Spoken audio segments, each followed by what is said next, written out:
This is a map of Palestine in 1946, and this is Palestine in 2023. The drastic change involved the killing of thousands of Palestinians, with millions of others being displaced over the course of over 7 decades. Here are the historical events that led to the shrinking of Palestinian lands and the foundation and the expansion of the State of Israel. Palestine was part of the Ottoman Empire in the 1900s, and Muslims, Christians, and Jews had been living alongside each other in harmony. On the European continent, however, the Zionist movement is introduced by Theodor Herzl in 1896. It aims to create an independent Jewish state in the Middle East, ideally on Palestinian land. The movement begins to take hold as the first wave of European Jews start to migrate to Palestine.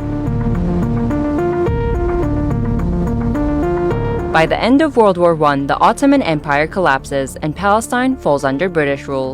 In 1917, Britain announces its support for a Jewish state in Palestine in what is known as the Balfour Declaration. The number of Jewish settlers in Palestine grows, fueling tensions between Arabs and Jews in the region. Violence begins to break out between the two sides. In February 1947, the UK offers to relinquish its mandatory role and places the question of Palestine before the UN. In November the same year, the UN approves of a plan to split Palestine into 2 states, Jewish Israel and Arab Palestine. The city of Jerusalem, which is sacred to Muslims, Christians, and Jews, is now a UN-controlled international zone. Jews accept the UN partition plan and declare independence as the State of Israel on May 15, 1948. Zionist gangs violently expel over 750,000 Palestinians from their homes and take their land, rendering them refugees as a result. On a day that is remembered as Al-Nakba, the catastrophe in Arabic. Neighboring Arab countries object to the land takeover, and on the day following the State of Israel Declaration of Independence, the first Arab-Israeli war breaks out. Israel is victorious and makes a grab for the land, intended for the Palestinian state under the UN's partition plan.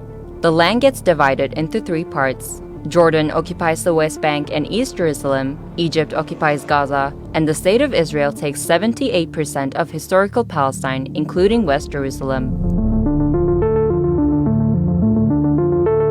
Fast forward to 1967, amid ongoing tensions between Israel and neighboring Arab countries, the Six-Day War breaks out.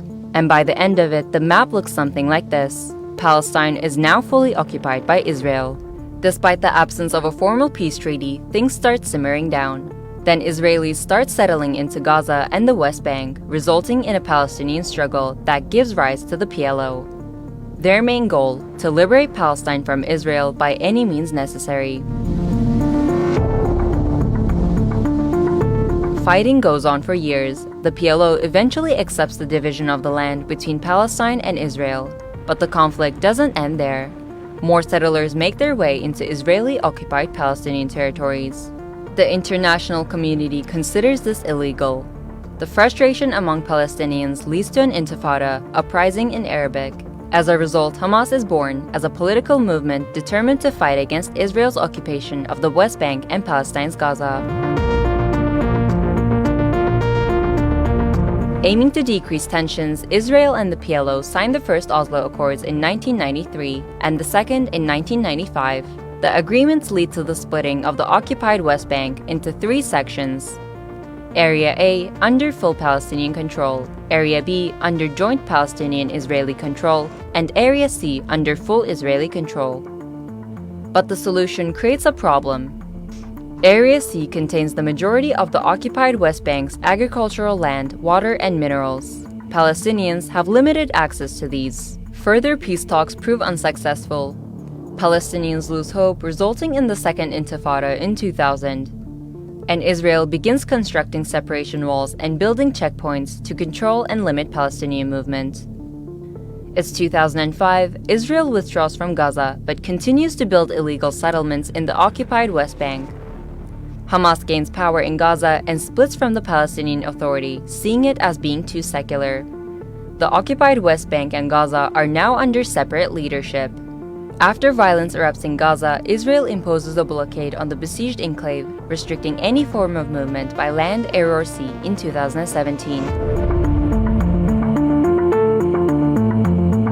Israel has carried out military assaults on Gaza in 2008, 2012, 2014, and 2021. 2022 became the deadliest year for Palestinians in the Israeli-occupied West Bank since 2005. In 2023, Israel carried out several violent attacks on Gaza and deadly raids in Jenin. On October 7, 2023, Hamas launched Operation Al-Aqsa Flood, its biggest attack on Israel yet. Israel responded by declaring war against Palestinians, heavily focusing its military campaign on bombarding the besieged Gaza. Hundreds of thousands of Palestinians have been killed, violently displaced, and forced to live under occupation for decades. But will Israel ever put an end to the conflict in the region and allow the establishment of peace?